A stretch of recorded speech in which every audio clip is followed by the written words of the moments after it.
In small-town Riverbrook, a simple act of cruelty ignited an unexpected revolution. When Officers Barnes and Kyle targeted a homeless black veteran at the Red Rail Diner, they couldn't have known Eli Turner's military connections ran straight to the Pentagon. One phone call from a brave waitress set in motion a chain of events that would expose a nationwide conspiracy targeting homeless veterans, topple corrupt police departments, and transform communities across America. The cops who tossed aside Eli's dog tags never realized they weren't just harassing a nameless vagrant. They were awakening a warrior who had already survived far worse than anything they could inflict. Just before we get back to it, I'd love to know where you're watching from today, and if you're enjoying these stories, make sure you're subscribed, because tomorrow's special episode is one you definitely don't want to miss. Snow fell in gentle waves over the quiet streets of Riverbrook, painting the small town in pristine white. Few people braved the cold this evening, hustling from storefront to car with hunched shoulders and hurried steps. Among them walked Eli Turner, his pace unhurried despite the biting wind.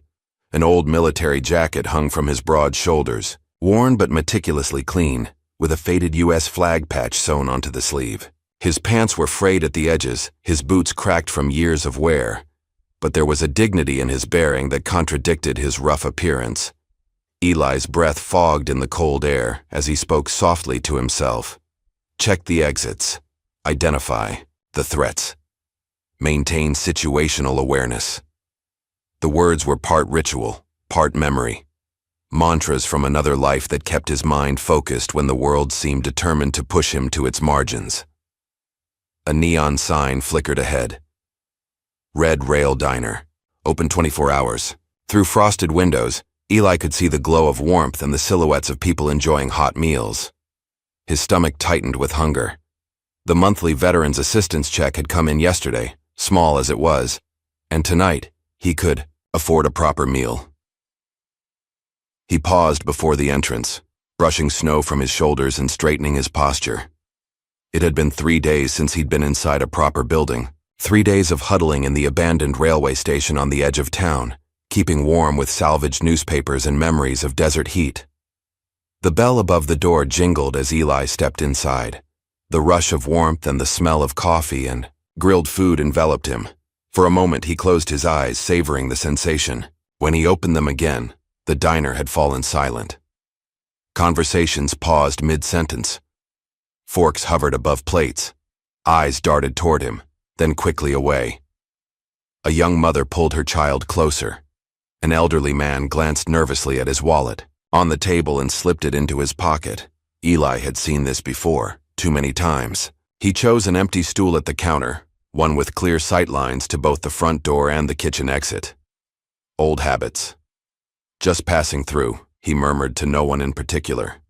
Just looking for a hot meal. Rachel Miller had been working at the Red Rail for almost 2 years now, saving for community college while trying to support her younger brother through his rookie year at the police academy. At 23, she'd seen enough to know the signs of the down and out. But something about this man's eyes, clear, alert, and somehow ancient, made her hesitate. She glanced toward the corner booth where Officers Barnes and Kyle sat nursing their coffees. They came in every Tuesday like clockwork, staying through most of her shift. Barnes caught her gaze and raised an eyebrow, nodding subtly toward Eli. Rachel steadied her hands and approached the counter. "Can I get you something, sir?" she asked, sliding a menu toward Eli. "Coffee, please. Black." His voice was deep but gentle, unexpectedly articulate. "And whatever's the special today, if it's not too much trouble, ma'am." Ma'am, not honey or sweetheart like most of the regulars called her. Rachel found herself smiling slightly as she poured his coffee. "Meatloaf with mashed potatoes and gravy," she said. "Comes with green beans and a roll." "That sounds perfect. Thank you." Eli wrapped his calloused hands around the warm mug. "Been a while since I had a home-cooked meal." From the corner booth, Officer Kyle snickered loudly. "Dumpster diving doesn't count as dining out, huh?" he said, voice pitched just loud enough to carry across the diner. Officer Barnes chuckled and added, "Better keep the silverware count, Rachel. And check the bathroom after he leaves. These bums always shoot up when they get inside somewhere warm." Eli didn't turn around. He kept his eyes on his coffee, his expression unchanged, save for a slight tightening around his eyes. Rachel felt her face grow hot with embarrassment, but years of customer service had trained her to keep smiling, to pretend she hadn't heard. "I'll put that order right in," she said to Eli, turning toward the kitchen. "Thank you, ma'am," Eli repeated, his voice still steady. Officer Kyle stood up, stretching ostentatiously before sauntering to the counter. He was in his mid-30s, with a linebacker's build gone slightly soft, and a perpetual smirk that Rachel had always found unsettling. His partner Barnes followed a step behind, thinner, sharper, with cold eyes that missed nothing. "Hey, Rachel." Kyle leaned against the counter, deliberately taking the stool next to Eli. "How's that brother of yours doing at the academy? Still planning to join the force?" "He's doing great," Rachel answered, keeping her voice neutral. "Top of his class in marksmanship." "Good man," Kyle nodded. "We need good officers, ones who understand what it takes to keep a community safe." He turned his head slightly, looking at Eli's profile. "You know what that means, right? Keeping the dangerous elements off the streets. The druggies, the panhandlers, the so-called vets who use their service as an excuse to beg and harass honest citizens." Eli took a slow sip of his coffee. "You'd be surprised," Barnes added, taking the stool on Eli's other side, effectively boxing him in. "How many of these homeless heroes never saw a day of actual combat? But they sure know how to work the system, don't they, Kyle?" "Damn right," Kyle agreed. "Real soldiers come home, get jobs, and contribute to society, not like these parasites." Rachel returned with Eli's food, setting the plate in front of him with hands that trembled slightly. "Can I get you gentlemen anything else?" she asked the officers, trying to redirect their attention. "Nah, we're good," Kyle replied, then reached for the sugar dispenser. He tossed a packet onto Eli's plate, where it landed next to the meatloaf. "Here you go, buddy. Earn your keep. Dance for your dinner. Isn't that how it works for you people?" A tense silence fell over the diner. Several patrons shifted uncomfortably. A teenage boy in the back booth surreptitiously pulled out his phone and began recording. Eli set down his coffee with deliberate care. He picked up the sugar packet between two fingers, turned in his seat, and placed it gently back on the officer's table. "I earned my dignity in Kandahar," he said quietly, "and I don't need to earn it again from you." The air in the diner seemed to freeze. Kyle's face flushed dark red, and Barnes's hand drifted instinctively toward his holster. "You threatening an officer, vagrant?" Barnes asked, his voice dangerously soft. "No, sir," Eli replied, turning back to his meal. "Just having dinner." Kyle stood abruptly, his stool scraping loudly against the floor. "I think you need to leave. You're disturbing the peace." Eli didn't move. "I've paid for this meal, and I intend to eat it." The man said leave. Barnes joined in, standing now too. "Or are you refusing to comply with a lawful order?" Rachel stepped forward. "Officers, please. He's not causing any trouble. He's just—" "Stay out of this, Rachel." Barnes cut her off. "Unless you want trouble too. Your brother wouldn't appreciate his big sister interfering with police business. Would he?" The threat hung in the air, clear and cold. Rachel stepped back, her face pale, but her hand slipped into her apron pocket, where her phone was already recording. Kyle grabbed Eli's shoulder roughly. "On your feet now." Eli remained seated, but met Kyle's gaze directly. His eyes were calm but unflinching. "I have the right to finish the meal I paid for. I have not broken any laws. Disturbing the peace, refusing to comply with an officer, threatening behavior," Barnes listed off. "That's 3 strikes, buddy." Around the diner, more phones had appeared. Silent witnesses to the escalating scene. No one spoke, no one intervened. 3 tours in Afghanistan, Eli said evenly. 2 Purple Hearts, a Silver Star, and I can't even eat dinner in peace in the country I served. Kyle yanked Eli's arm hard, nearly pulling him off the stool. "Save the sob story for someone who cares. Hero."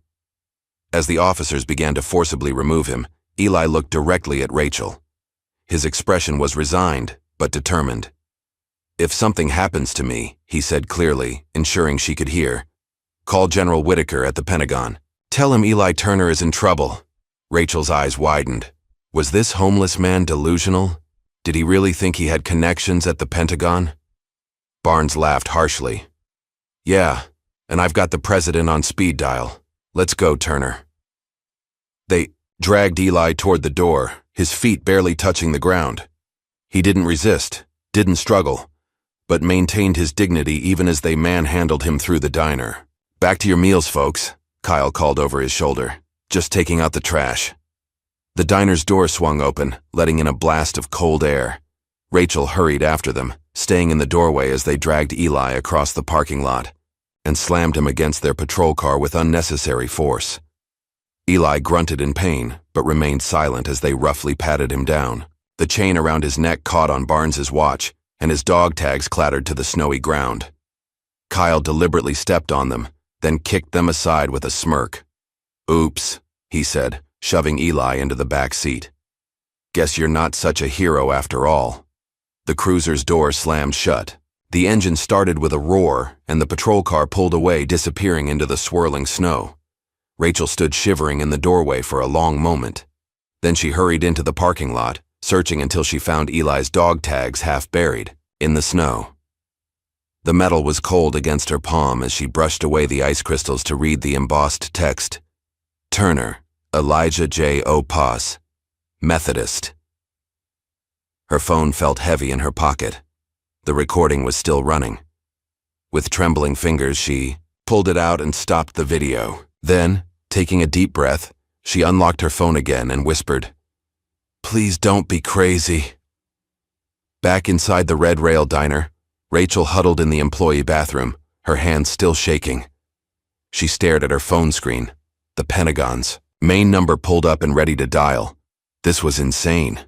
What was she doing?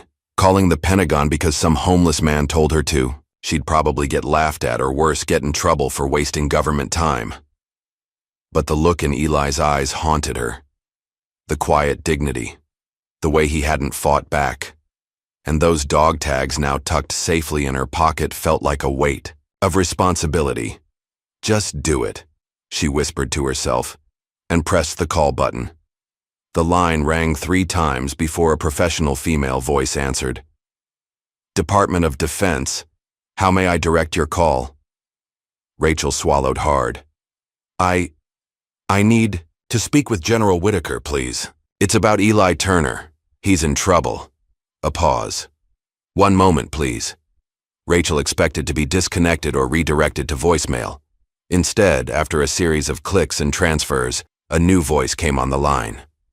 This is Colonel Reynolds, General Whitaker's aide. Who am I speaking with? My name is Rachel Miller. I'm calling from Riverbrook. I was told to contact General Whitaker if Eli Turner was in trouble, and he is.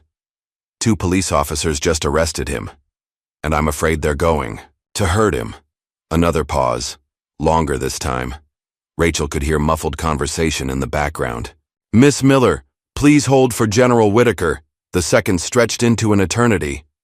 Rachel leaned against the bathroom wall, hardly able to believe this was actually happening. Then a deep, authoritative voice filled her ear. This is General Harold Whitaker. You have information about Sergeant Elijah Turner? In Washington, D.C., retired General Harold Whitaker sat at his desk in a wood-paneled office overlooking the Potomac. At 72, his hair had gone silver, but his back remained ramrod straight, his blue eyes sharp as ever. He was reviewing briefing materials for tomorrow's Senate Armed Services Committee meeting when the call came through. The moment he heard Eli Turner's name, everything changed. His expression shifted from polite interest to intense focus in an instant. Tell me everything, he commanded, already reaching for another phone on his desk.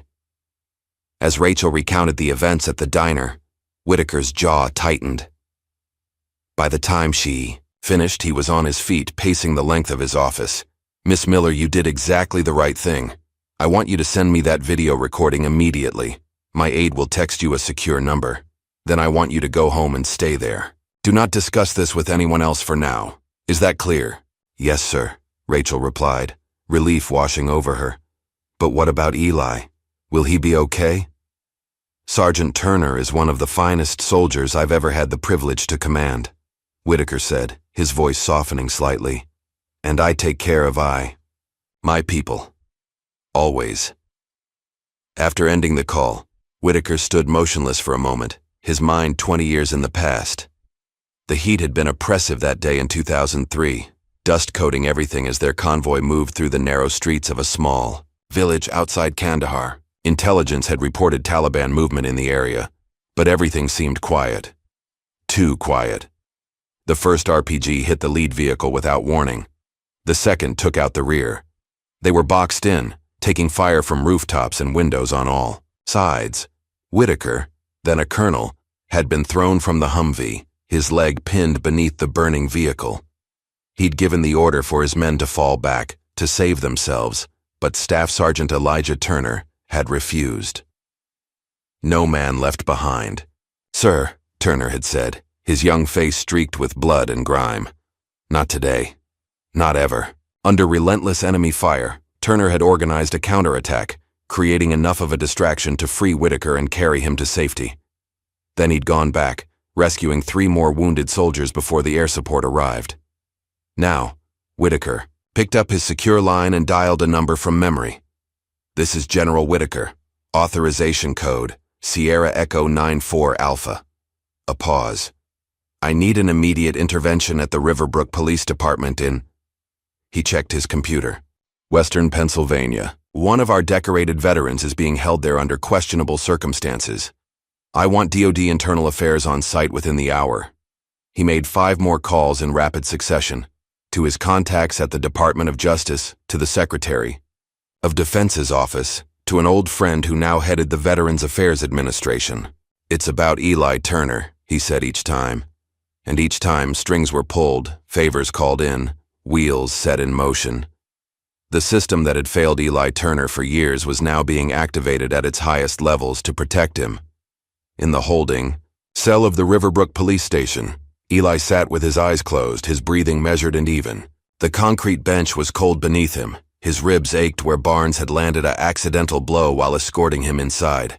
But his mind was somewhere else entirely. He'd learned meditation during his recovery at Walter Reed. The doctors called it a coping mechanism for his PTSD. Eli simply called it survival. In his mind, he walked the familiar corridors of a palace in Kandahar that his unit had secured, each turn memorized, each doorway noted. The mental exercise helped him stay present, stay focused, when the walls of reality threatened to close in. He didn't open his eyes when the door at the end of the hallway banged open. Didn't react when hurried footsteps approached. Only when the cell door clanged open did he finally look up. 2 individuals stood there, a man and a woman in crisp dark suits, each holding up a badge. "Mr. Turner," the woman said, her tone respectful. "You're free to go." Eli stared at them for a long moment, then slowly rose to his feet. "That was faster than usual," he remarked. "Special Agent Daniels, Department of Defense Internal Affairs." The man introduced himself. "This is Special Agent Morales. We're here at the direct request of General Harold Whitaker." A ghost of a smile crossed Eli's face. "The old man came through." "Yes, sir. He did," Agent Morales confirmed. "We've already spoken with the sheriff. You're being released immediately, with all charges dropped." They led Eli through the station, past the booking desk where Officer Barnes was arguing heatedly with the sheriff. "This is bullshit," Barnes was saying. "You can't just waltz in here with federal badges and..." He fell silent when he saw Eli walking past, flanked by the agents. "Officers Barnes and Kyle," Agent Daniels said coldly, "the Department of Defense will be conducting a full review of your arrest procedures and use of force against a decorated combat veteran. In the meantime, I suggest you both review the constitutional rights of citizens, regardless of their housing status." The sheriff, a heavy-set man with a perpetually worried expression, nodded vigorously. "I assure you, this incident doesn't reflect our department's values, agents. These officers will be placed on administrative duty pending a full internal review." Barnes's face had gone pale, while Kyle stared at Eli with naked hatred in his eyes. Eli paused briefly as he passed them. "The truth doesn't need force to stand," he said quietly. Then he continued walking, his back straight, his head high. Outside, the snow had stopped, leaving the world silent and white under the glow of street lamps. Eli breathed in the cold air, feeling a weight lift from his shoulders. The DOD agents offered him a ride, but he politely declined. "I prefer to walk, but thank you." As the agents returned to their vehicle, Eli noticed a figure across the street, Rachel, huddled in a thin jacket, hopping from foot to foot in the cold. When she saw him, she hurried across, slipping slightly on the icy pavement. "You're okay," she exclaimed, relief evident in her voice. "I was so worried they'd—" She trailed off, glancing at the imposing black SUV with federal plates. "You made the call," Eli stated, not a question. Rachel nodded, pulling his dog tags from her pocket and holding them out. "I didn't really believe it would work. I mean, calling the Pentagon? It sounded crazy." Eli took the tags, his fingers brushing. Hers briefly. He slipped the chain over his head, the metal cold against his skin but comfortingly familiar.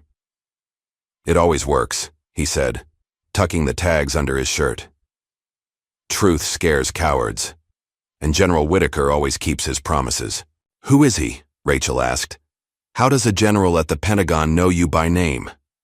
Eli looked up at the night sky, where stars were beginning to appear between breaking clouds. "That's a long story," he said, "and not one for tonight." "Where will you go?" Rachel wrapped her arms around herself, shivering in the cold. "I have a place," Eli assured her. "Don't worry about me, but thank you for making the call, for believing me." Rachel hesitated, then reached into her bag and pulled out a paper-wrapped package. "Your dinner," she explained. "You never got to finish it. I had the cook wrap it up for you." Eli accepted the package with a nod of gratitude. Kindness is rare these days. Remember that. With that, he turned and walked away, his silhouette growing smaller against the snowy landscape. Rachel watched until he disappeared around a corner, then slowly made her way home, wondering what she had just set in motion. In Washington, General Whitaker was on his final call of the evening. "Ava, it's your godfather." "Uncle Harry?" Ava Washington's voice was warm with affection. "This is a surprise. It's not even my birthday. I need a favor, sweetheart. A big one. Name it." No hesitation. "I need you to help an old friend. His name's Eli Turner, and he's in a storm." Ava, a driven civil rights attorney who had made a name for herself taking on police brutality cases, sat up straighter in her chair.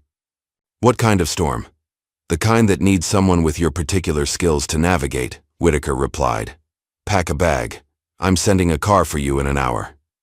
You know I have court tomorrow. This is more important. This man saved my life, Ava, and now it's our turn to save his." There was a brief silence on the line, then, "I'll be ready." As Whitaker hung up, he looked at the photograph on his desk. Himself, much younger, standing beside Eli Turner and their unit in Afghanistan. Brothers in arms. "Hang in there, Sergeant," he murmured. "The cavalry's on its way." The morning sun cast long shadows across Riverbrook streets as a sleek black sedan pulled into the parking lot of the Pine Grove shelter. The worn brick building had once been a textile factory before being converted into a temporary haven for those without homes. 3 days had passed since the incident at the Red Rail Diner, and while the local police had gone unusually quiet, tension hung in the air like the threat of an approaching storm. Ava Washington stepped out of the car, her tailored navy suit and confident stride marking her immediately as an outsider. At 34, she'd built a reputation as one of the most formidable civil rights attorneys on the East Coast, specializing in cases of police misconduct. The daughter of a judge and goddaughter to General Whitaker, she moved through the world with the assurance of someone who knew exactly where she belonged. Inside the shelter's common room, Eli sat alone at a corner table, a steaming cup of coffee between his hands.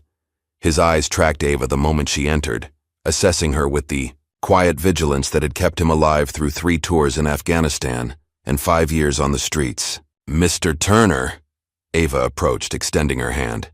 "I'm Ava Washington. General Whitaker sent me." Eli regarded her for a long moment before accepting the handshake. The general's moving fast. Usually takes the military a decade to respond to anything. A hint of a smile touched Ava's lips. Harry, General Whitaker, said you might be resistant to help. He also said you're too smart to turn it down when you need it. I've been handling my own problems for a long time, Ms. Washington, Eli replied, gesturing to the empty chair across from him. Not sure what a fancy lawyer from D.C. can do about small-town cops with attitudes. Ava set her briefcase on the table and took a seat. Those small-town cops with attitudes violated your civil rights, Mr. Turner, and based on what I've started digging up, you're not their first victim. She leaned forward, her voice dropping. This isn't just about what happened to you at that diner. This is about a pattern of abuse that's been going on in this town for years. Eli's expression remained impassive, but something flickered in his eyes. A spark of the same righteous anger that had driven him to rescue Whitaker under enemy fire all those years ago. I'm not looking to start a war, he said quietly. With all due respect, Mr. Turner, Ava replied. The war already started. You just happened to be on the front line. After a moment, Eli nodded almost imperceptibly. What do you need from me? For starters, your full story, and then I need to meet the waitress who recorded the incident. An hour later, Rachel nervously handed over her phone to Ava in the back booth of a coffee shop 3 towns over. She'd been jumpy since making the call to the Pentagon, convinced that Officers Barnes and Kyle would somehow discover her role in Eli's release. I have the full video from my phone, Rachel explained, her voice barely above a whisper. And I went back to the diner the next morning and downloaded a copy of the security footage too. My friend Mark works there and has access to the system. Ava raised an eyebrow, impressed. That was smart thinking. I kept thinking about what would have happened if I hadn't made that call, Rachel admitted. What they might have done to him in that cell when no one was watching. She twisted a paper napkin between her fingers. My brother Jameson is at the police academy. He wanted to be a cop to help people. I always thought, I never realized. Most officers do want to help, Eli said gently. It's the ones who want power you have to watch for. Ava spent the afternoon reviewing the footage, making notes, and building the foundation of a legal kiritu. By evening, she had started digging into the records of Officers Barnes and Kyle. Multiple use-of-force complaints, she told Eli as they sat in her motel room, papers spread across the bed. All dismissed. No disciplinary action taken. She held up a list. And these are just the ones that were formally filed. I'm betting there are dozens more that never made it to paper. Eli nodded grimly. People without homes learn quickly that the system rarely works in their favor. What's strange is that several complainants mysteriously disappeared or recanted, Ava continued, frowning at her notes. One man, Lloyd Jenkins, filed a brutality complaint against Officer Kyle last year. 2 days later, he withdrew it, claiming he'd been confused. A week after that, he apparently left town. No forwarding address. Or they made him disappear, Eli suggested quietly. Ava looked up sharply. That's a serious accusation. I've been on Riverbrook streets for 2 years, Ms. Washington. I've seen people vanish before. Ones who made too much noise caused too much trouble. He shrugged. Official story is always the same. They moved on, found better opportunities elsewhere. But when a man leaves behind his only possessions, his medication, he's not leaving by choice. As the evening deepened into night, Eli reluctantly shared his own backstory with Ava. His voice remained steady, but the pain behind his words was palpable. Sarah and I had been married 3 years when she got sick. Pancreatic cancer. Aggressive. The VA kept losing her paperwork, delaying treatments due to administrative errors. By the time they sorted it out, he trailed off, staring out the window at the darkness. After the funeral, I couldn't focus. Missed mortgage payments. The bank was quick enough then. No administrative errors when they wanted their money. Some company I'd never heard of bought the loan, and suddenly the payments doubled. Predatory lending, Ava murmured, making notes. Maybe. Doesn't matter now. Lost the house. Lost my job when I couldn't get to work anymore. PTSD episodes got worse. And here we are. Eli spread his hands. Just another homeless vet with a hard luck story. Except you're not just another anything. Mr. Turner, Ava said firmly. You're the man who saved General Whitaker's life, and now we're going to save yours." The next morning, as Ava continued her investigation, she uncovered something disturbing. A pattern emerged from email records she'd obtained through legal channels, references to a group called the Shieldmen. "It seems to be some kind of network within the police department," she explained to Eli and Rachel over lunch. "Officers who operate outside normal protocols under the guise of protecting the community from undesirable elements." Rachel paled.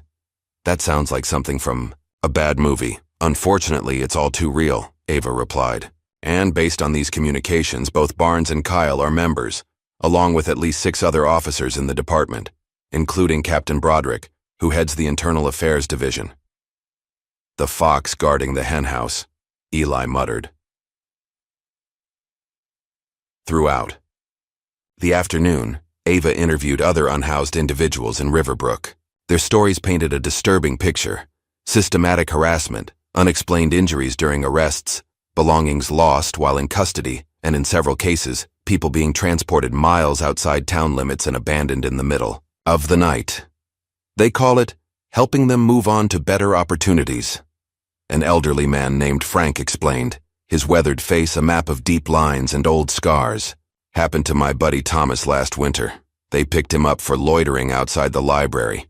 Next thing I know, they drop him 20 miles out with no coat in a snowstorm. Found him 3 days later, frozen to death in a drainage ditch." Each story added another piece to the puzzle. The Shieldmen weren't just corrupt cops. They were conducting a deliberate campaign to rid Riverbrook of anyone they deemed unworthy. When Ava attempted to file a formal complaint with the district attorney's office, she hit an unexpected wall.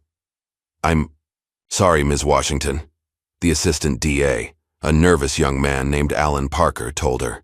"But I can't accept these documents without proper authorization from local law enforcement." "That's not correct, and you know it," Ava challenged him. "A civil rights complaint can be filed directly with your office, especially when it involves allegations against the police department itself." Parker's eyes darted to the door, then back to Ava. "Look," he whispered, leaning closer. "You don't understand how things work here. These allegations you're making, they won't go anywhere, they never do. Are you being threatened, Mr. Parker?" He straightened abruptly. "I think our meeting is over. Good day, Ms. Washington." That evening, Rachel burst into Ava's motel room, her eyes wide with fear and excitement. "My brother just called me," she said breathlessly. "Jameson. He wants to talk to you. He says he knows things about Barnes and Kyle. Things that could help your case." 30 minutes later, Jameson Miller sat across from them in Ava's room, his police academy cadet uniform neatly pressed, his young face a mixture of determination and terror. "Barnes beat a man to death 3 years ago," he said without preamble. "A homeless guy with schizophrenia who was having an episode outside the convenience store on Maple. They said he attacked Barnes, but the store owner's statement didn't match the official report." "How do you know this?" Ava asked, recording the conversation with Jameson's permission. "Captain Broderick uses these stories as training examples for cadets from Riverbrook," Jameson explained. "Unofficial sessions, off the record. He calls it the real education, how to write reports that protect the department while serving justice. That's how he phrases it." "And the dead man's name?" Ava asked. "David West. The report calls it death by misadventure," Jameson replied. "But I heard Barnes bragging about it at a barbecue last summer. Called it taking out the trash." The next morning, Rachel was fired from her job at the Red Rail Diner. The official reason was excessive absences. But the truth quickly became apparent when her name was leaked online as the person who had recorded the confrontation with Eli. Local social media exploded with accusations. Rachel was anti-police, a traitor to the community, someone who sided with vagrants over law enforcement. Death threats filled her inbox. Someone threw a brick through her apartment window with a note. "Cop haters get what they deserve. They're trying to make an example of you," Eli told her as he helped board up her broken window that evening. "Intimidation is their first response. It means you've got them worried." Rachel wiped angry tears from her eyes. "I can't believe this is happening. All because I recorded something that actually happened?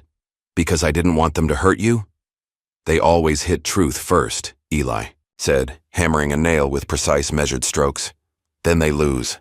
Later that night, as Ava returned to her motel from a late dinner, a pickup truck swerved toward her on the otherwise empty road. She jerked the wheel hard, barely avoiding a collision as the truck roared past, its occupants shouting obscenities. When she reached her room, she found the door ajar, the place ransacked, her laptop missing. "This isn't just about intimidation anymore," she told Eli when he arrived in response to her urgent call. "They're actively trying to silence us." Eli surveyed the destroyed room with the calm assessment of a combat veteran. "Then it's time we fight back. Not their way. Our way." "What did you have in mind?" Ava asked. "I need to make a phone call," Eli replied. "To an old friend who specializes in unconventional warfare." The next morning, Eli stood at a payphone outside a gas station on the edge of town. He'd insisted on using a landline rather than a cell phone, old habits of operational security dying hard. He dialed a number from memory and waited. "Q's Tech Haven," a cheerful voice answered. "We fix what others can't. How can I help?" "The Eagle needs new talons," Eli replied, using a recognition phrase from their service days. A beat of silence then. "Turner? Is that really you, man?" "It's me, Q, and I need your help." Quincy Q. Morales had been the communications specialist in Eli's unit, a technical genius who could make radio signals reach through mountains and jury-rig satellite uplinks from scrap metal.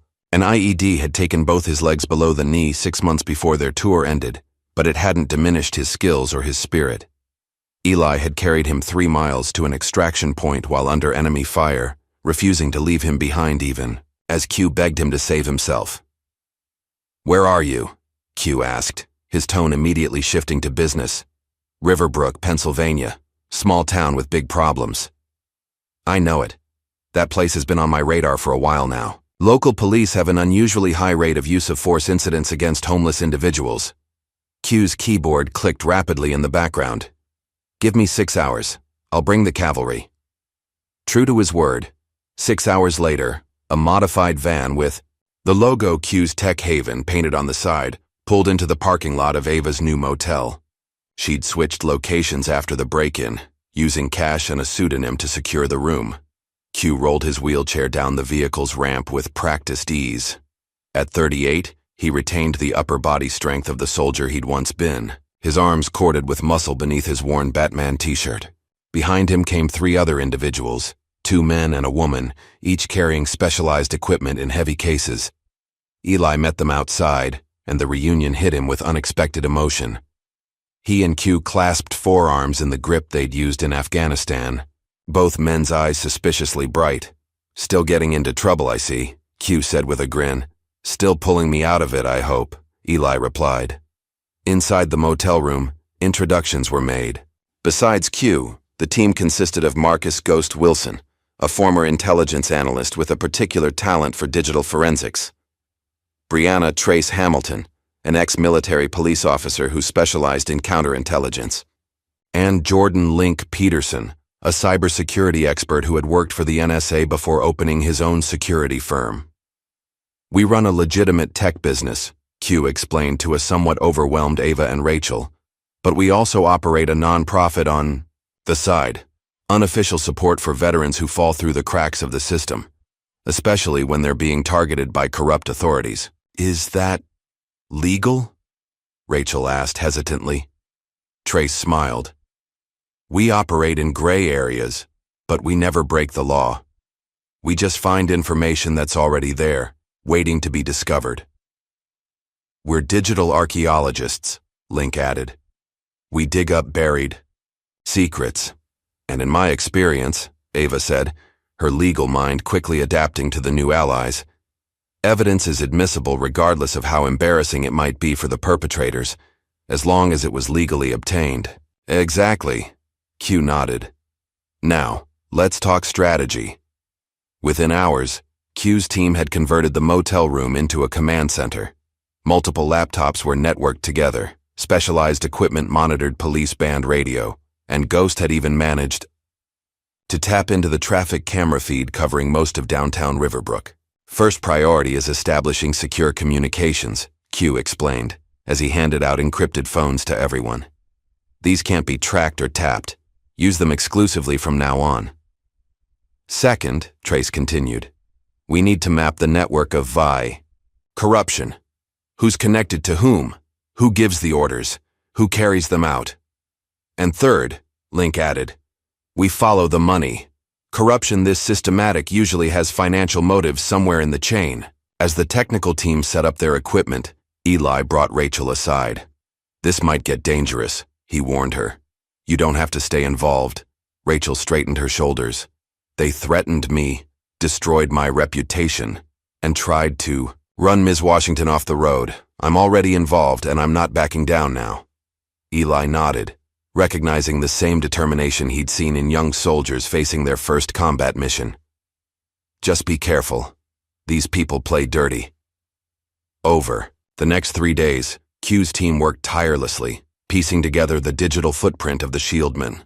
They intercepted emails, analyzed police reports, and cross-referenced incidents against official records. We found something, Ghost announced on the evening of the third day. Encrypted payments made to several Riverbrook police officers, including Barnes, Kyle, and Captain Broderick. Source? Eli asked, peering over Ghost's shoulder at the screen. A private defense contractor called Falcon Corps, Ghost replied. They've been making regular transfers through a series of shell companies. The amounts range from $2,000 to $5,000 per month depending on the officer's rank. What's Falcon Corps' business? Ava asked, already taking notes. Trace pulled up another screen. Officially, they provide security consulting and equipment to law enforcement agencies across the country. Unofficially, she trailed off, frowning at her display. This is interesting. They've been buying up property all over Riverbrook and the surrounding areas through subsidiary companies. Properties where? Eli pressed. Link tapped rapidly on his keyboard, then turned his screen to show a map of Riverbrook with dozens of highlighted locations. Mostly in what used to be working-class neighborhoods, areas with high concentrations of rental properties and public housing, and areas with high concentrations of homeless encampments, Eli added grimly.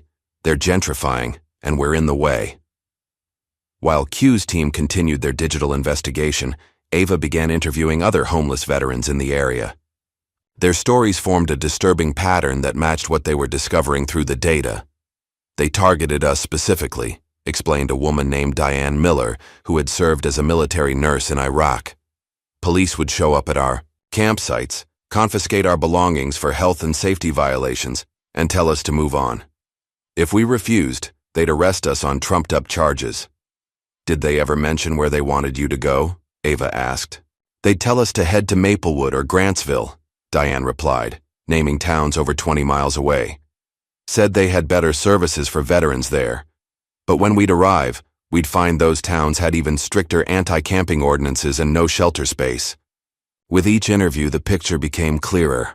A coordinated effort to push the homeless population, particularly veterans, out of Riverbrook entirely. Meanwhile, Officer Jameson Miller had agreed to wear a wire during his training sessions with Captain Broderick. The risk was enormous, but Jameson was determined to expose the corruption that had infiltrated the profession he'd once idealized. Remember, Ava cautioned him before he left for the station, don't push for information. Just listen and respond naturally. The more relaxed they are, the more likely they'll speak freely.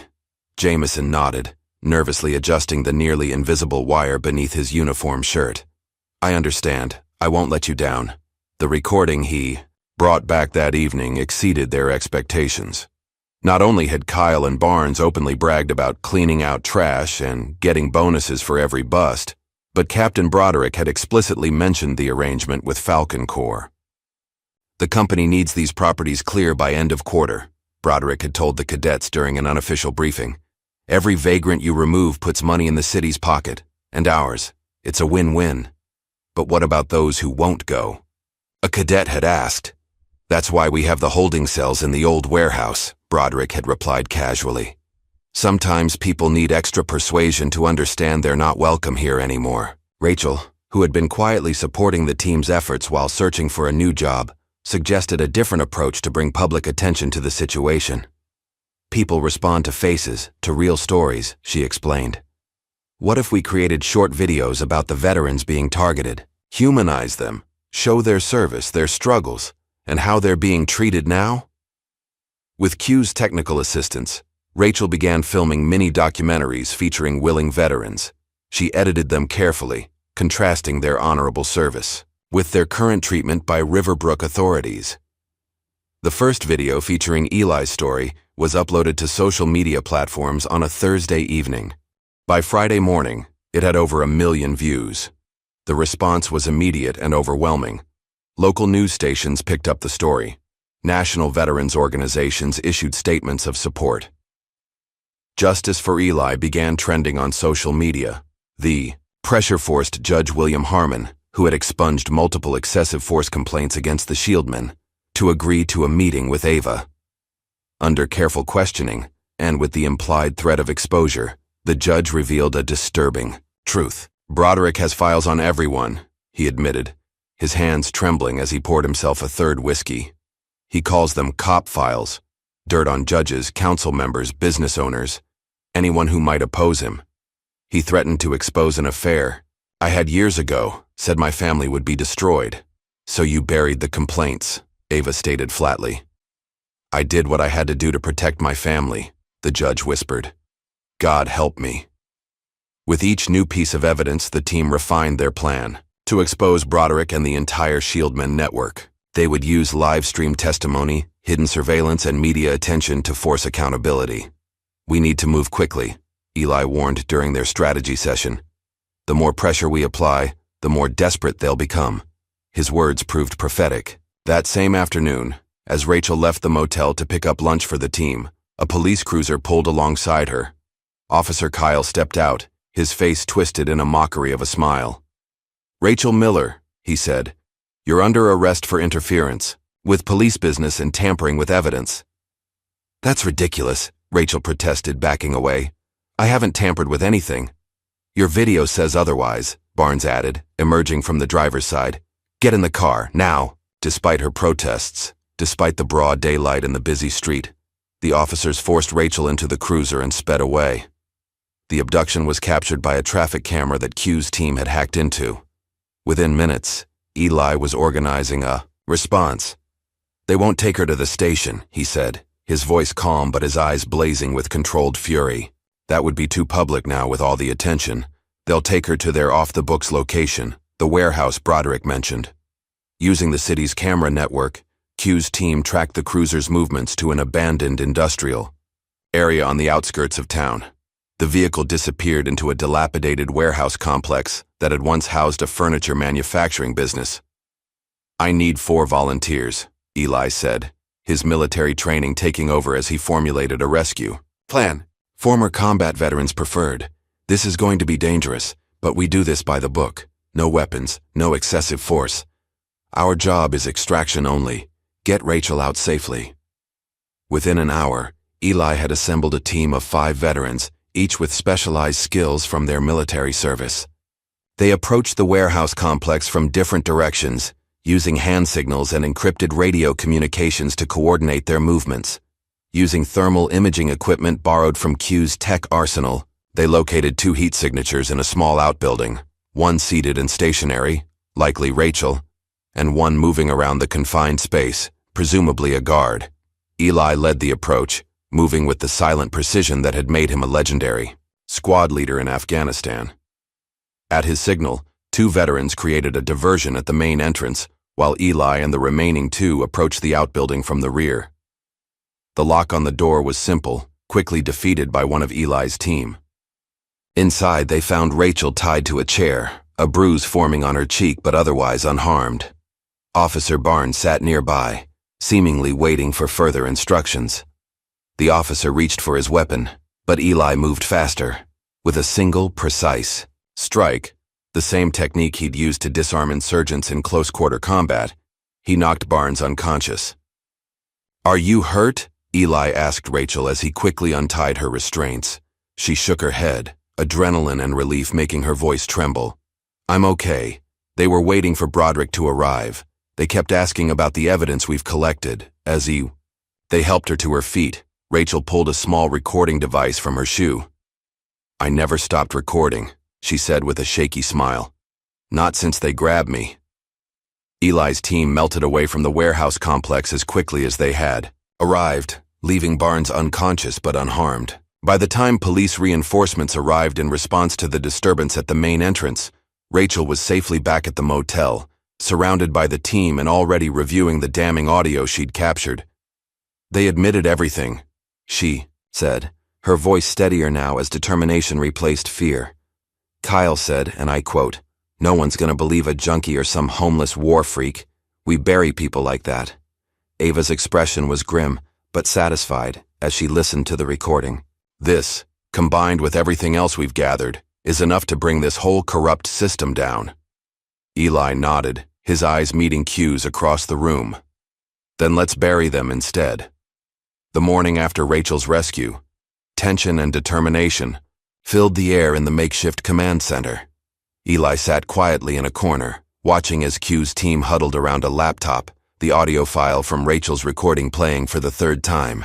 "No one's gonna believe a junkie or some homeless war freak. We bury people like that." Kyle's voice, clear and unmistakable, echoed through the room. The casual cruelty in his tone made Rachel flinch despite herself. The bruise on her cheek had darkened overnight, a purple testament to what she'd endured. "This is solid gold," Q said, adjusting his wheelchair to face the group. "Combined with Jameson's recordings and the evidence we've already gathered, it's enough to blow this whole operation wide open." Ava nodded, her legal mind already mapping out the case. "The explicit admission of targeting homeless individuals, especially veterans, constitutes a clear civil rights violation. Add the financial paper trail connecting Falcon Corps to the police department and we have the makings of a RICO case." "What matters now is timing," Eli said, his voice quiet but commanding immediate attention. "We need to move before they realize how much we know." The team worked through the morning, analyzing the data they'd collected.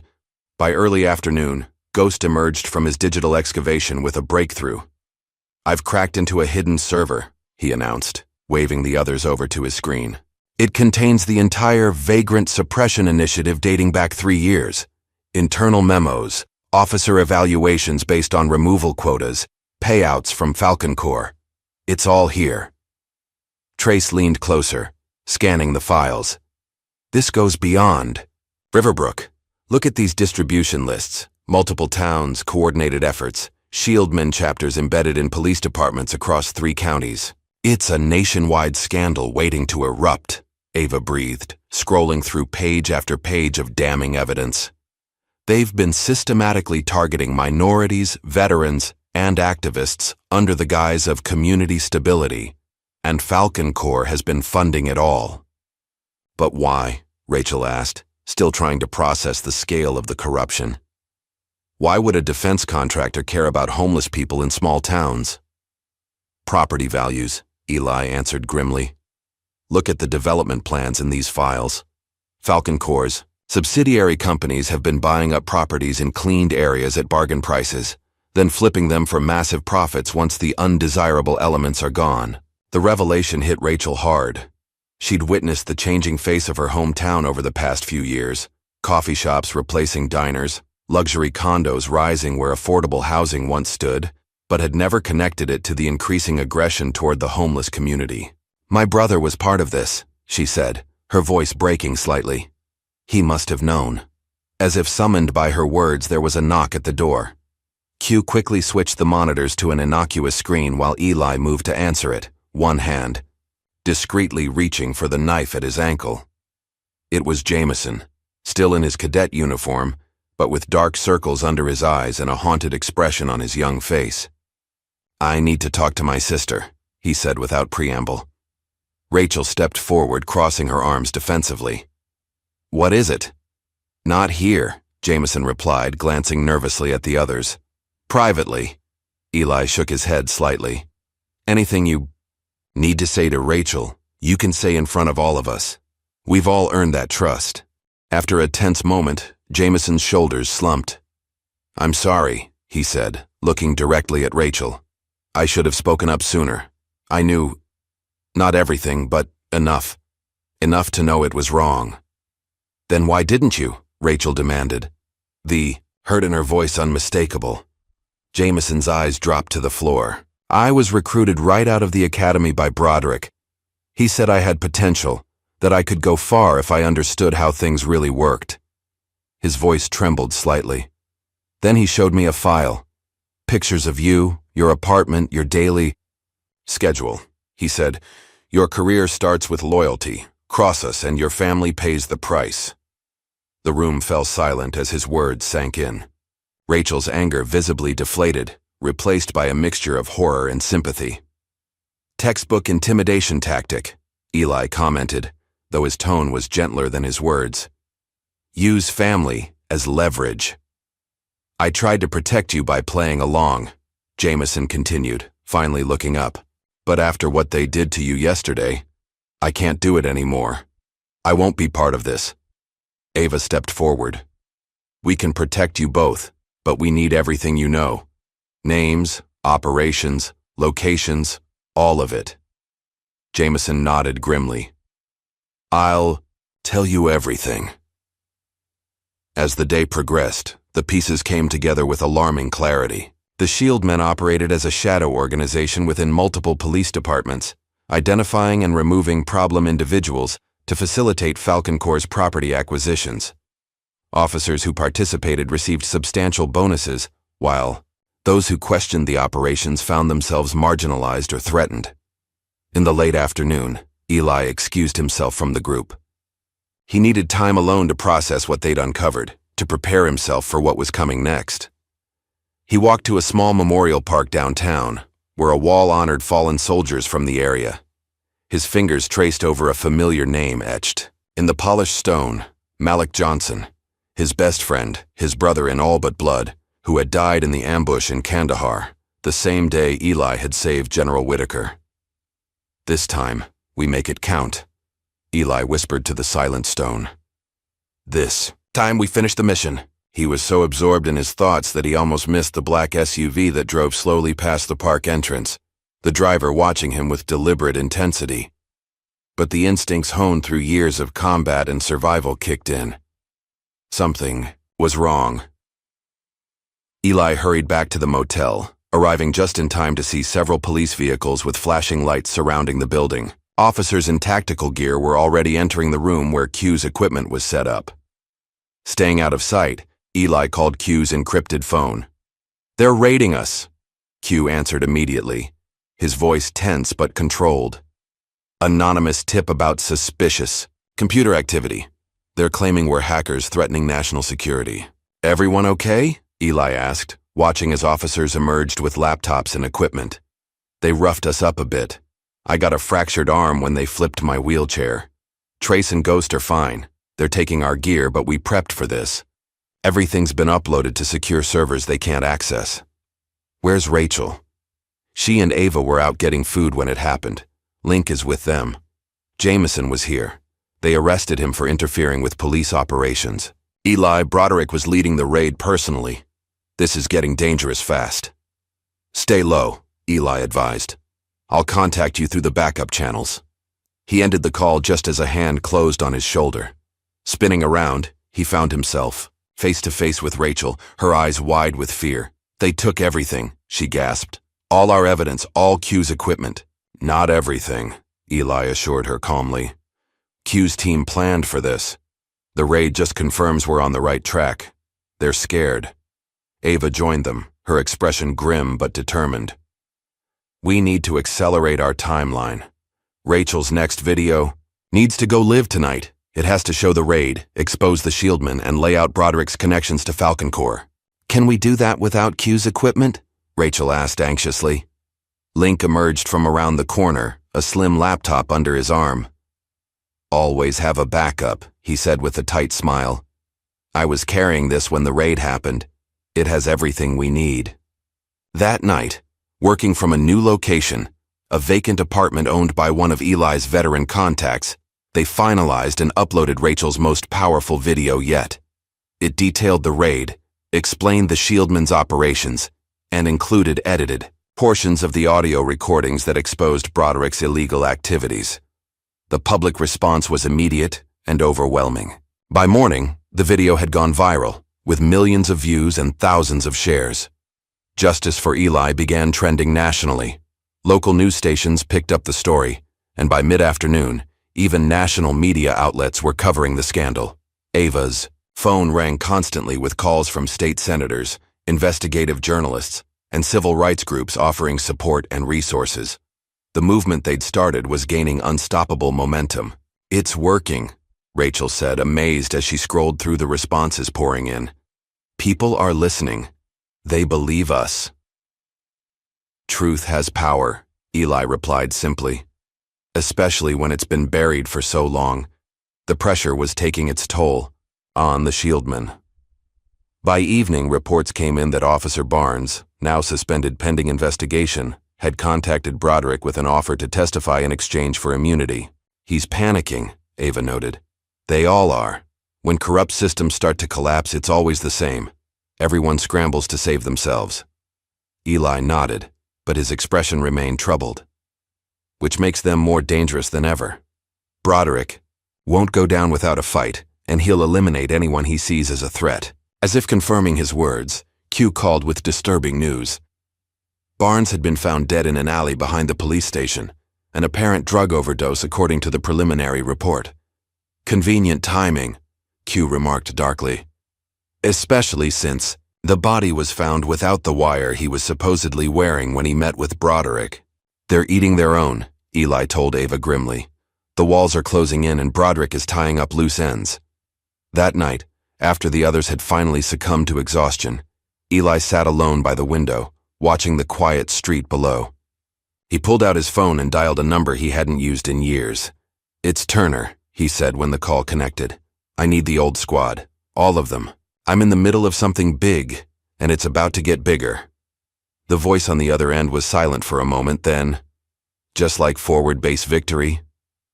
Eli's mind flashed back to their darkest days in Afghanistan.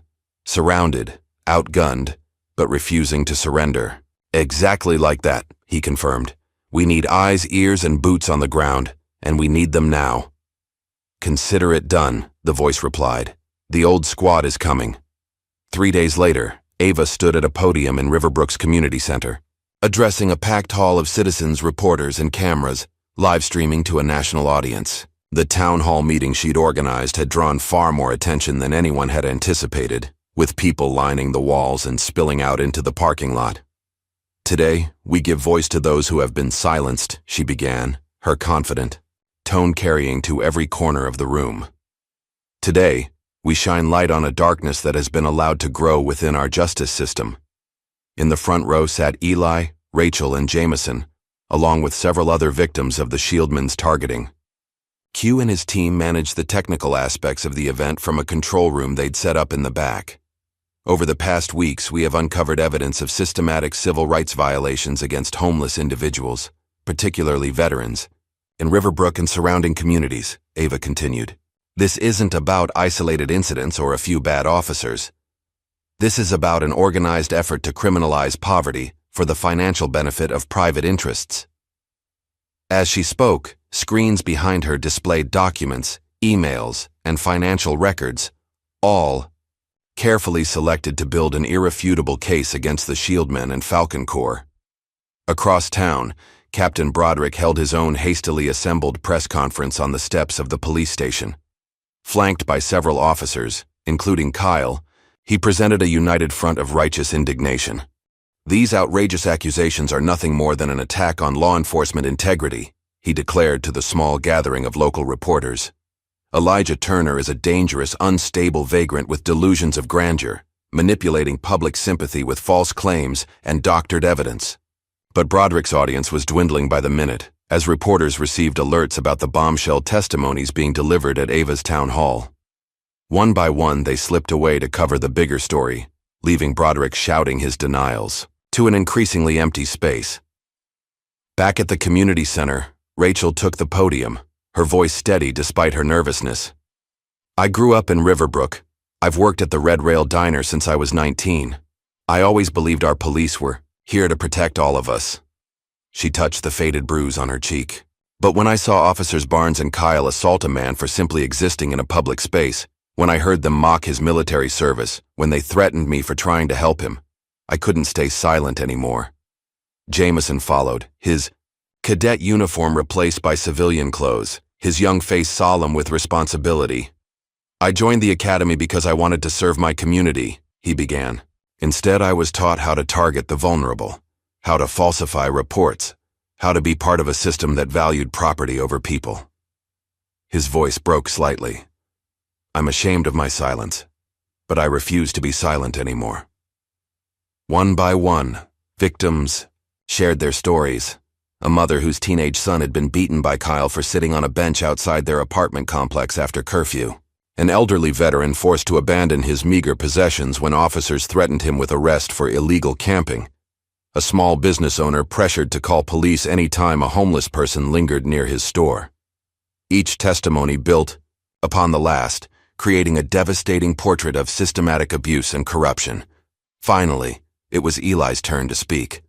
He approached the podium slowly, his posture military straight despite the weight of scrutiny. For a moment, he simply looked out at the crowd, his eyes finding each face, establishing a connection that television cameras couldn't capture. "My name is Elijah Turner," he began, his deep voice cutting through the silence. "I served 3 tours in Afghanistan as a staff sergeant in the United States Army. I received 2 Purple Hearts and a Silver Star for actions in combat. I watched friends die defending the freedoms we all cherish." He paused, letting his words settle. "When I came home, my wife was diagnosed with cancer. The VA lost her paperwork. Administrative errors, they called it. By the time they sorted it out, she was gone. I lost my house to predatory lenders. I lost my job when the PTSD made it impossible to function in a corporate environment. And when I had nowhere else to go, I became invisible, except to those who saw me as a problem to be eliminated." The hall was utterly silent, every person hanging on his words. "But I never lost my oath to support and defend the Constitution. Against all enemies, foreign and domestic. What we've uncovered here in Riverbrook isn't just about homeless veterans being harassed. It's about the corruption of the principles this country was founded upon. It's about justice being sold to the highest bidder." As Eli continued his powerful testimony, Q's team executed the final phase of their plan. They hacked into the Shieldmen's internal communication system, bypassing the security measures and accessing hours of recorded conversations and body camera footage that had never appeared in official reports. On giant screens throughout the hall, and on the live stream being watched by millions across the country, damning footage began to play. Kyle and Barnes using racial slurs while discussing vagrant removal, Broderick instructing officers on how to clean house before Falcon Corps inspections, officers laughing about planting evidence on troublesome homeless to ensure longer jail sentences. The audience gasped collectively. Several people began to weep. Others shouted in anger. In that moment, the Shieldmen's facade of respectability shattered beyond repair. By that evening, the Department of Justice had officially announced a federal investigation into the Riverbrook Police Department and the Shieldmen Network. Whistleblowers were offered immunity in exchange for cooperation. Ava worked tirelessly to ensure Jameson would be protected under these provisions. The local sheriff, desperate to distance himself from the scandal, placed Captain Broderick and Officer Kyle on administrative leave pending the outcome of the investigation. But by then, Broderick had already gone underground. "He's running," Q informed the team as they gathered in their new headquarters, a small office above a veteran-owned coffee shop downtown. "Our sources spotted him withdrawing large amounts of cash from 3 different banks yesterday. He's preparing to disappear." "Can we track him?"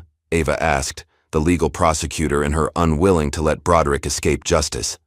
"We're trying," Link replied, gesturing to his monitors where surveillance programs tracked credit card activities and traffic camera footage.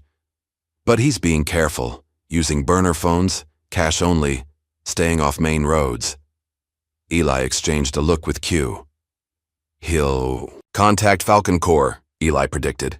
"He has too much dirt on them to be left hanging. He'll demand an escape route in exchange for his silence." "But will they help him?" Rachel wondered. "Or cut their losses?" Her question was answered the next morning when Officer Barnes was found, dead in an alley behind a bar frequented by police officers. The official story claimed an overdose, but when Ava's team arrived at the scene, they discovered his police wire was missing, and the positioning of the body suggested he had been moved after death. This wasn't an overdose, Eli stated flatly, after examining the scene. This was a hit. Barnes was going to talk and someone made sure he couldn't. Falcon Corps cutting their losses, Q agreed grimly. Broderick's next if they can find him. The team redoubled their efforts to locate Broderick before either Falcon Corps operatives or federal agents could reach him. Eli knew that Broderick's testimony would be crucial to exposing the full extent of the corruption and potentially to saving other lives targeted by the Shield men. It was at this critical juncture that reinforcements arrived. Samir, Wrench, Taleb pulled up outside their headquarters in a modified van filled with surveillance equipment. A master mechanic and drone technician during his service, Wrench had an uncanny ability to build or fix anything with moving parts. Deshaun, Echo. Rivers arrived next, his rental car unremarkable but his skills extraordinary. As the unit's intelligence and reconnaissance specialist, Echo could blend into any environment, extract information from the most reluctant sources, and disappear without leaving a trace. Finally, Clarissa Doc Holloway appeared carrying 2 large medical bags and the calm competence that had made her an exceptional combat medic. Now a trauma counselor specializing in PTSD, Doc brought both physical and psychological expertise to the team. The reunion of Eli's former squad was brief, but emotional. Tight hugs, firm handshakes, and the wordless communication of those who had faced death together. No explanations were needed. They had come because Eli had called, and that was enough. "Sit, Rep?" Echo asked, immediately shifting to operational mode. Eli laid out the situation with military precision. The corruption they'd uncovered, the evidence they'd gathered, the targets they were tracking, and the immediate objective of locating Broderick before he either escaped or became another accidental casualty. "We'll need full surveillance coverage," Eli continued. "Wrench, can you get eyes in the sky?" Wrench grinned, patting a custom case beside him. "Got 3 drones ready to deploy. High-altitude thermal imaging, encrypted feeds. Nothing moves in this town without us seeing it. Echo, I need you to tap your contacts in the private security world. Falcon Corps has to be using local assets for cleanup operations." Echo nodded. "Already on it. Got 2 names from old Blackwater buddies who've gone corporate. They're operating out of a motel on the north side. Doc, we may have casualties. Both Rachel and Q have already been targeted. We need medical support on standby." "I've got everything, from bandages to battlefield surgery," Doc assured him. "And I've set up connections with trusted medical staff at the county hospital if we need more." "And I've been coordinating with my legal team in D.C., Ava added. "We have federal prosecutors standing by, and witness protection arrangements, for anyone who needs it." Together, they transformed the small town into a fortress of truth and resistance. Veterans from surrounding communities, inspired by Eli's story and Rachel's videos, volunteered to serve as security for key witnesses. Local business owners, once afraid to speak out, now openly displayed support for the investigation. A network of safe houses was established. Communication protocols were implemented. The community that had once looked away from injustice was now actively working to expose it. 2 days later, Wrench's surveillance drone captured crucial footage. Captain Broderick sneaking into a private airfield outside town under cover of darkness, carrying a duffel bag that appeared to be filled with cash. "He's making a run for it," Echo confirmed after reviewing the footage. "That's a charter plane registered to a shell company we've linked. To Falcon Corps, scheduled departure is 0400 hours. Eli checked his watch. They had less than 3 hours. "This is our chance," he said, looking around at the determined faces of his team. Both old comrades and new allies united in purpose. "We end this tonight." "How do we play it?" Q asked, already pulling up the airfield schematics on his computer. "We could alert the feds," Ava suggested. "Have them waiting when he arrives." Eli shook his head slightly. "Too risky. If Broderick sees a police presence, he'll go to ground.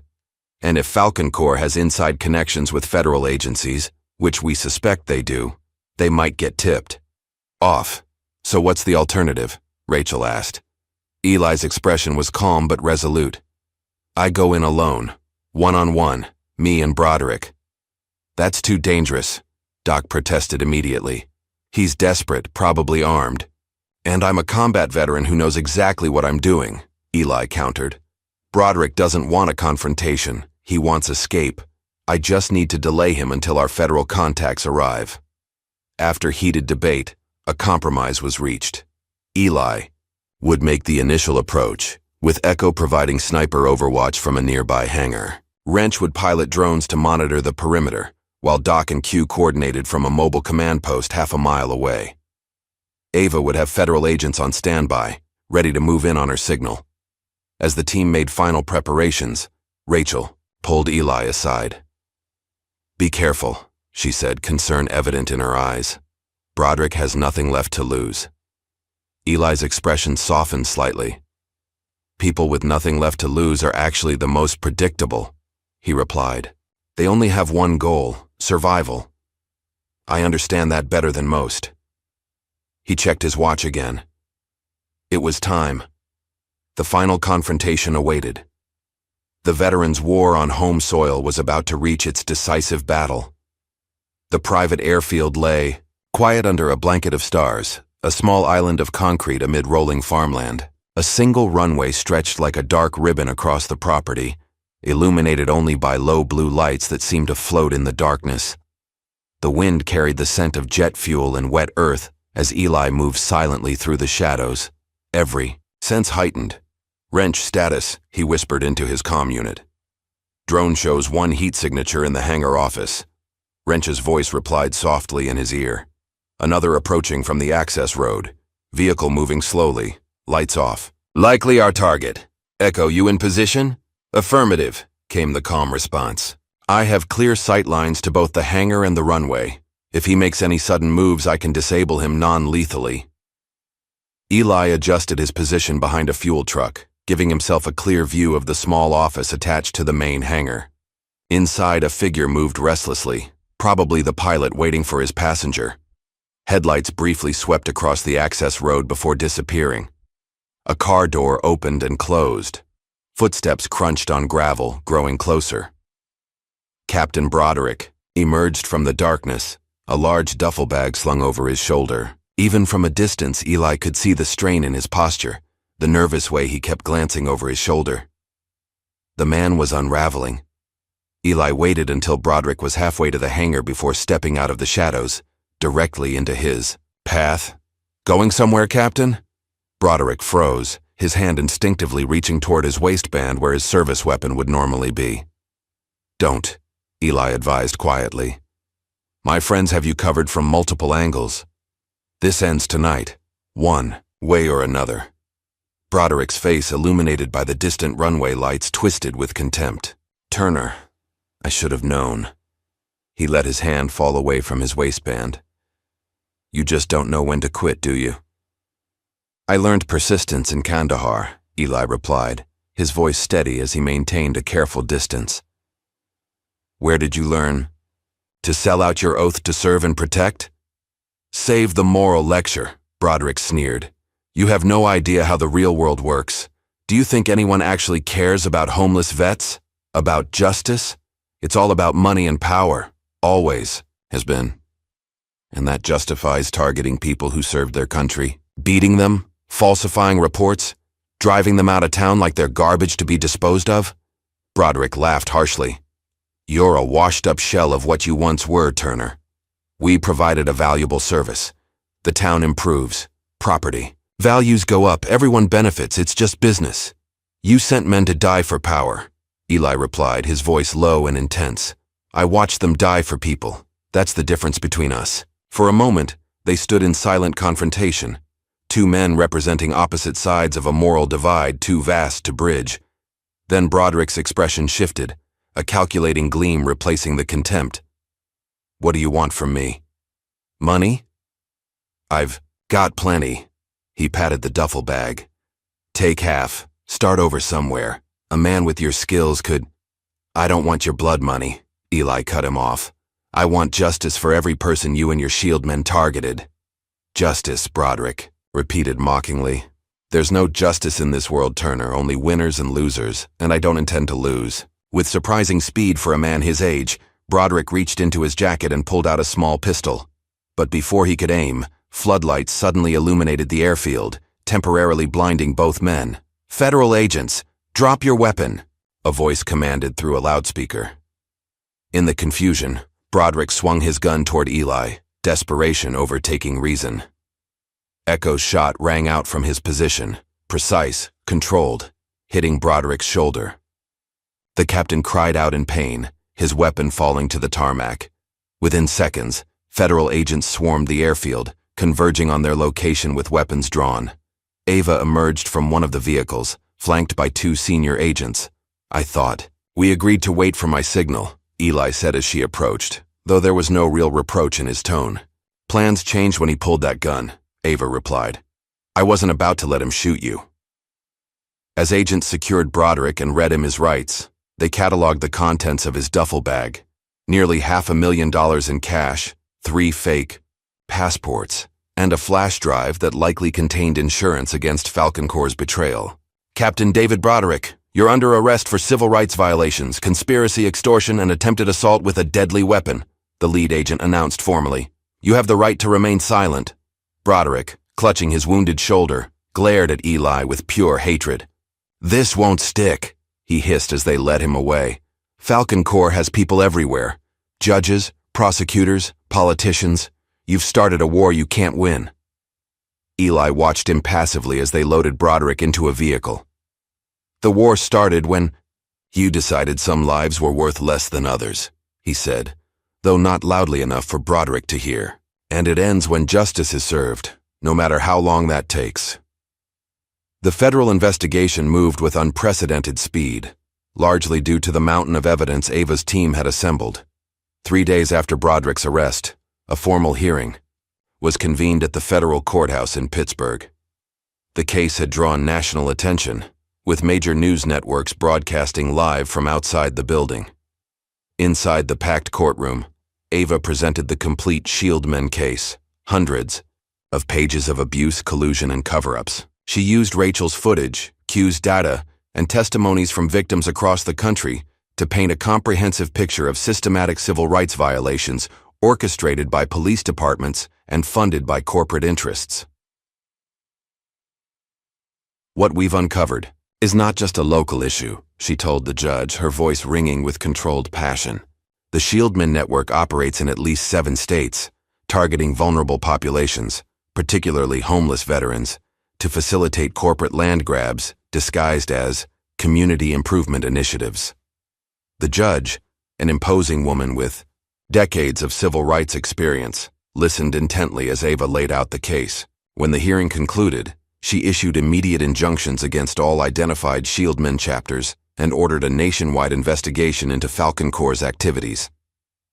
In the days that followed, media attention intensified. Major news anchors conducted special reports on the scandal. Senate committees announced hearings. Public outrage swelled as more victims came forward with their stories. Eli found himself unexpectedly thrust into the spotlight. Veterans organizations requested his presence at rallies. Advocacy groups sought his endorsement.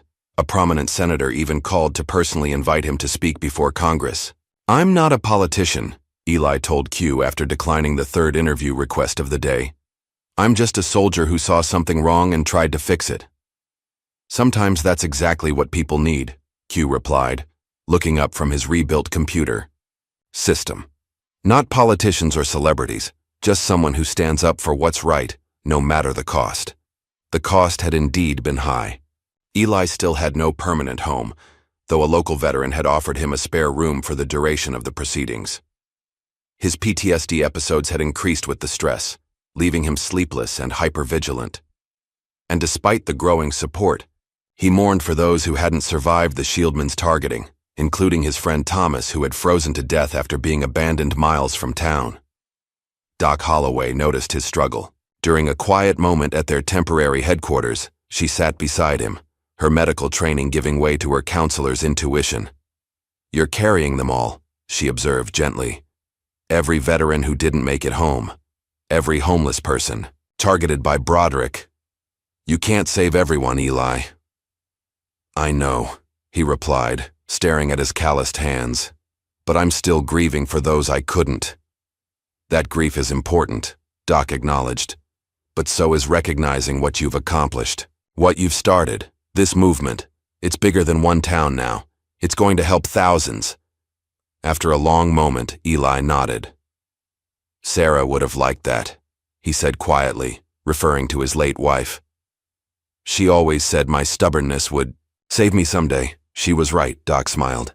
And now it's saving others too.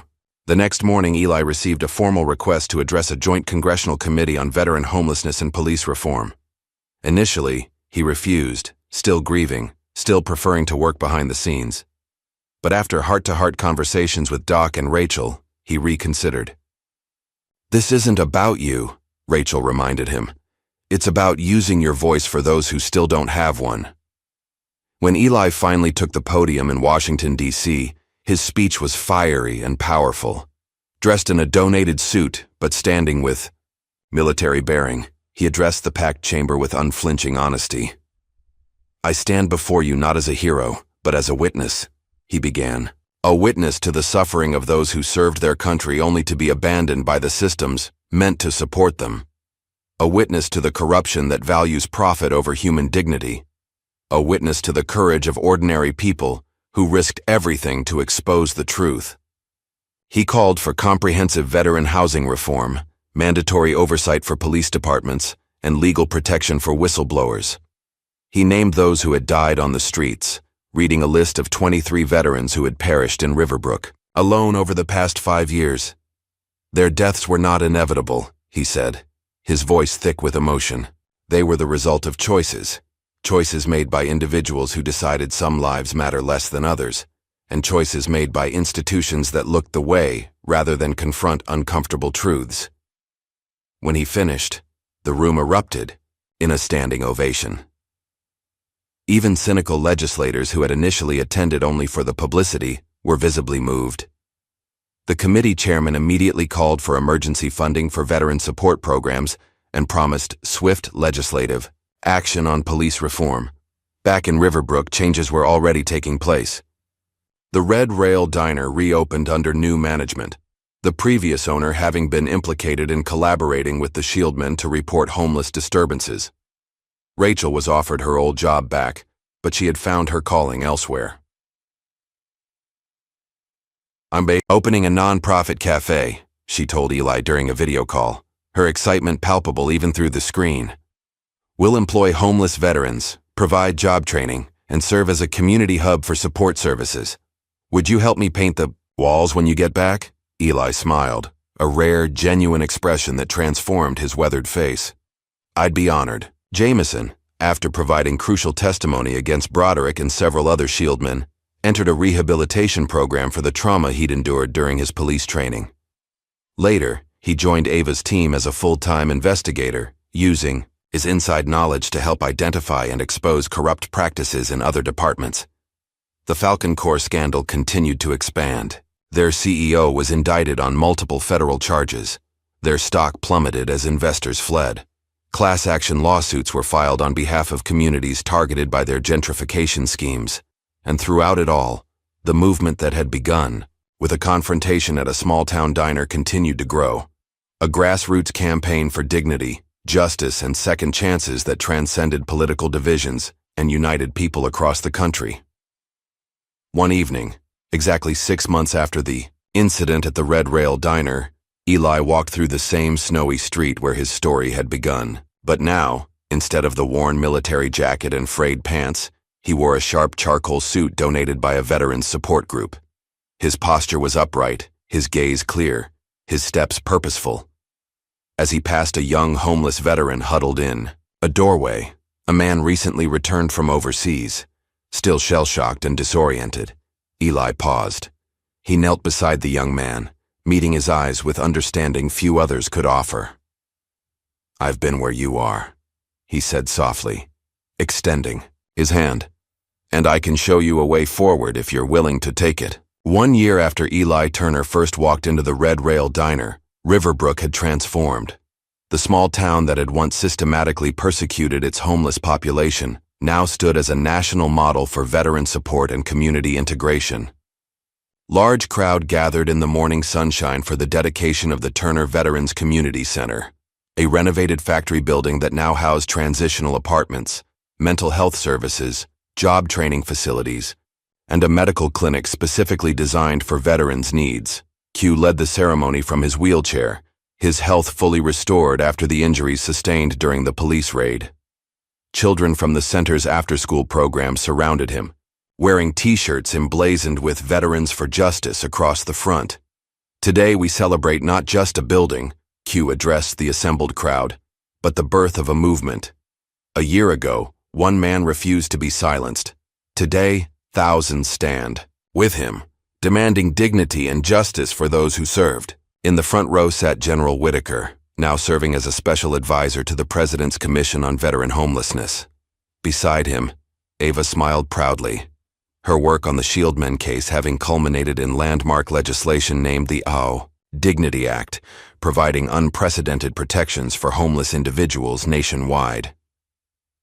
Eli stood slightly apart from the crowd, uncomfortable with being the center of attention, but deeply moved by what his stand had accomplished. Children played freely in what had once been an abandoned lot, now transformed into a vibrant community garden. Veterans who had previously hidden in the shadows now walked openly through town, their service honored rather than exploited. After the ceremony, Rachel approached him, camera in hand. The past year had seen her transition from waitress to full-time documentarian, her powerful storytelling bringing human faces to systemic issues. "The premiere is tomorrow," she reminded him with barely contained excitement. "The theater's completely sold out." Her feature film, The Veteran Who Wouldn't Bow, chronicled Eli's story, Ava's legal battle, and the fall of the Shieldmen. It had already won awards at 3 film festivals and had been picked up for national distribution, ensuring that what had happened in Riverbrook would never be forgotten. "You'll be there, right?" Rachel pressed when Eli didn't immediately respond. "Wouldn't miss it," he assured her, though the thought of watching his life on screen made him deeply uncomfortable. "Your work matters, Rachel. It's keeping the pressure on systems that need changing." Her face softened. "I couldn't have done it without you." Across town, in a sleek office building that had once housed Falcon Corps' regional headquarters, Ava was launching a new initiative. Turner's Law would provide specialized legal support to wrongly accused or targeted homeless veterans, with particular focus on small towns where such abuses often went unchallenged. "We're not just fighting individual cases," she explained to her team of passionate young attorneys. "We're changing the culture. We're making it impossible for corruption to hide behind badges or boardroom doors." The impact of their work had already spread far beyond Riverbrook. In the past year, 11 Shieldmen chapters had been disbanded nationwide. 8 police chiefs had resigned or been indicted. Falcon Corps' predatory practices had been exposed in congressional hearings, leading to new regulations on corporate development in vulnerable communities. Doc Holloway, who had remained in Riverbrook after the initial crisis, opened a clinic specifically dedicated to PTSD recovery and mental health support for homeless veterans. She named it Malik's Hope in honor of Eli's fallen friend from Kandahar. "Trauma doesn't have to be a life sentence," she told her patients. "With the right support, even the deepest wounds can heal." Through donations and a community fundraiser, Eli now lived in a modest home near the Veterans Center. Though simple, it represented stability he hadn't known since before his wife's death. Large windows let in abundant light, and a small garden in the backyard gave him a sense of purpose and peace. On a shelf by his window, he kept a wooden box containing dog tags, not just his own, but those of veterans who had died on Riverbrook's streets before the Shieldmen were exposed. Each morning he acknowledged them, a private ritual of remembrance and renewal. One afternoon, as spring buds began to appear on the trees outside his window, Eli carefully added another set of tags to the box, those belonging to Officer Barnes. "Even monsters were once boys," he murmured, closing the lid gently. He had obtained the tags from Barnes's sister, who had reached out after learning the full story of her brother's involvement with the Shieldmen. The conversation had been difficult, but healing for both of them. A reminder that even in the darkest stories, humanity could be reclaimed. The ripples of change continued to spread. Rachel received a letter from a veteran in Texas. "I saw your film. I finally spoke out about what happened to me. The investigation starts next week. Thank you for being brave." Similar messages arrived almost daily now, from veterans finding their voices, from communities questioning their police departments, from ordinary citizens refusing to look away from injustice. What had begun as one man's stand for dignity had become a national conversation about who deserves protection under the law. At the local high school, Eli reluctantly agreed to speak to students about civic responsibility and moral courage. Despite his discomfort with public speaking, he recognized the importance of reaching young minds before cynicism and apathy could take root. "You don't need a uniform or a title to make a difference," he told the assembled teenagers. "You just need to recognize your own worth and the worth of every person around you." After his presentation, a troubled teen approached him hesitantly. "You think people like me can be heroes too?" the boy asked, his eyes downcast, his posture defensive in the way of someone who expected rejection.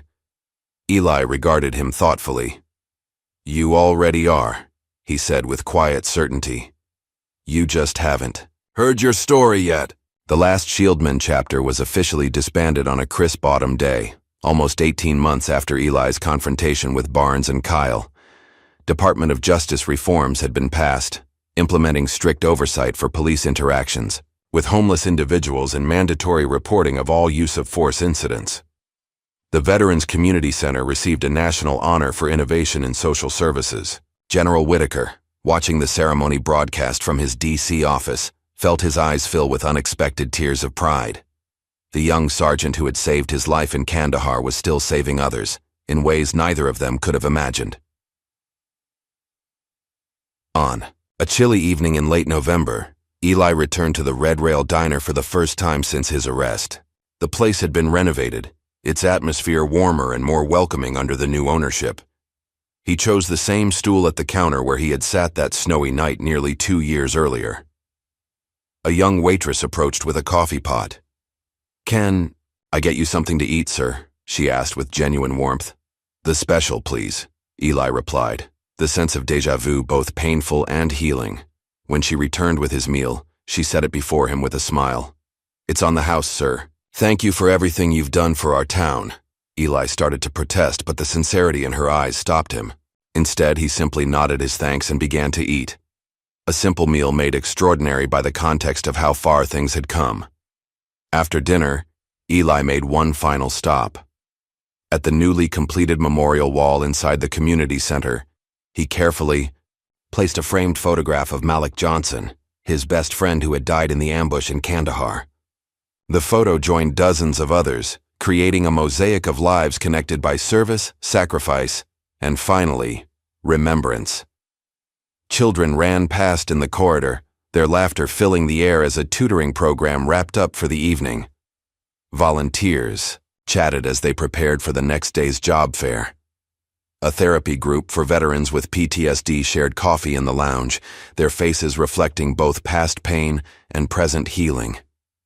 Eli rested his hand on Malik's photo, the glass cool beneath his fingers. "We're finally home," he whispered. The words meant for his friend, but encompassing all they had fought for, all they had lost, and all that had unexpectedly been gained. As he stepped outside into the fading light, Eli took a deep breath of the crisp evening air. For the first time in years, the weight of grief and rage that had driven him no longer pressed quite so heavily on his shoulders. In its place was something quieter but more enduring, a sense of purpose fulfilled, of wounds slowly healing, of peace hard won but finally within reach. The sun set over Riverbrook, casting long shadows across streets that had once been battlegrounds and were now pathways to redemption. Eli Turner walked toward home, his steps steady, his head high, his heart at last beginning to find its way back to the light. What would you do if you witnessed someone being mistreated? Would you be brave enough to make the call that changes everything? If this story moved you, like and subscribe for more powerful tales of courage in the face of injustice.